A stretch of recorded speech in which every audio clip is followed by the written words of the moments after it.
Mga kaparmer, magandang hapon ulit. Ito yung last part ng pagpupunla natin ng mangga. Matatapos na eh. Wala na tayong bubutuhin. So ganyan oh. Kumpletuhin ko lang, mas malinaw. Yan, ganyan. So yan. Tatabunan niya ngayon yan. Ganyan.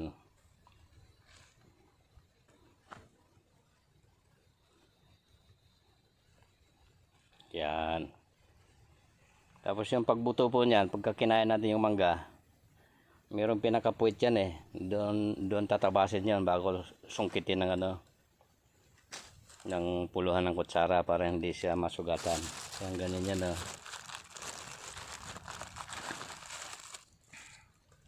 Yan oh. Yan, ang ganda ng buto natin oh. Nilagay ko pa sa rep yan para lumamig siya. Malamig pa ba? Ayan.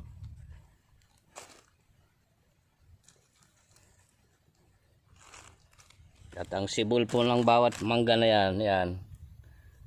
Madalas po 3, 4. Madalang po sumibol ng single yan.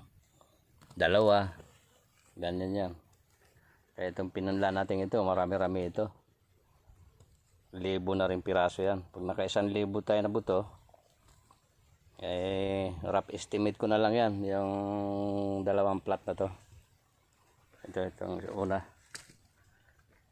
Rough estimate na lang 3,000 yung makukuha natin na seedlings dyan. So igagrap natin yan yung, kasi nakapagpundar na ako ng mga mother plant nung nung Golden Queen. Ito maganda tong huli natin pinunla. Halos puro buo yung buto. Nung unang pinunla natin, ito na yun oh. Yan. Yan po. Tingnan yung isang buto oh. Magkatabi oh. Ito niya sa isang buto yan. 2 pa lang. Pero may sisibol pa dyan. Yan oh. Yan, isang buto yan. 2. Pero ito, tingnan nyo, 3 magkadikit-dikit.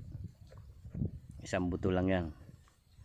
So, sumibol na yung una nating pinunla. Yan.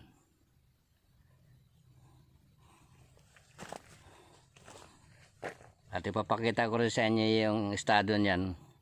Pagtanim niyan sa plastic, kung gaano siya kagulang. Pagugulangin muna natin to dito eh. So ayan, sumibol na yung una natin. Pero medyo madalang tong isang to kasi yung buto kasi nito, yung mga unang pitas ng mangga, yung binili namin na may halong mga mura, na puwersa na pinitas na medyo mura pa yung iba. So pinahinog lang sa kalburo. Kaya ganyan po yan. Pero ito, tayo na ang namitas nito. Ako na ang namitas nito. Yung mangga natin dito na husto sa gulang yan. Kaya obserbahan nyo yung sinasabi ko. Maganda maging sibol nitong isang plat na to. Kasi ako na yung nagpapitas niyan. Husto sa gulang yan. So yan. Maiba tayo. Ayan. Nagdidilim na naman. Tama-tama, ay nagpupunla tayo. Uulan yan.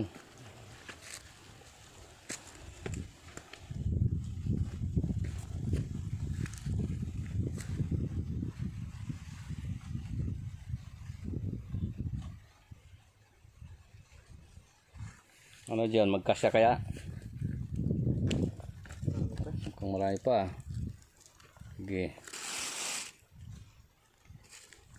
Pag hindi, kumalkal lang kayo dito sa tabi oh. Yung kalkalin lang nyo yan, tapos palambutin yung matitira dyan.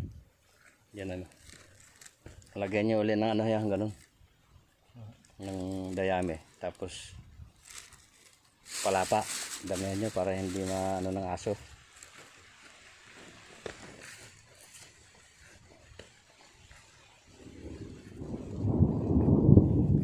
na.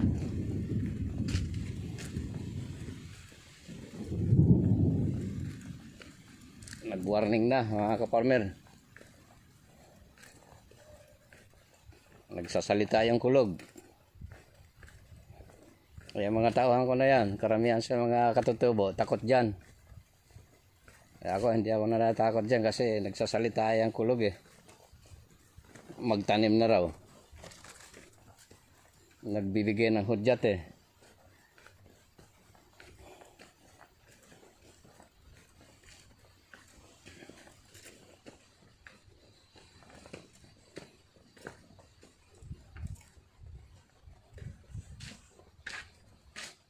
At ako naman, naguha ako ng sayon. Yan po. Yan, sayon ng kakao to doon sa mother plant. So, kakatin natin ngayon yan. Pang-uwi ko yan doon para makapag-grab tayo doon.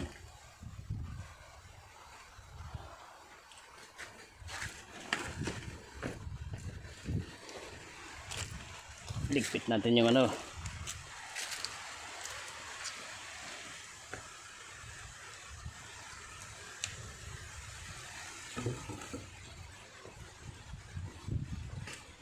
Ligpit ko yung solar panel.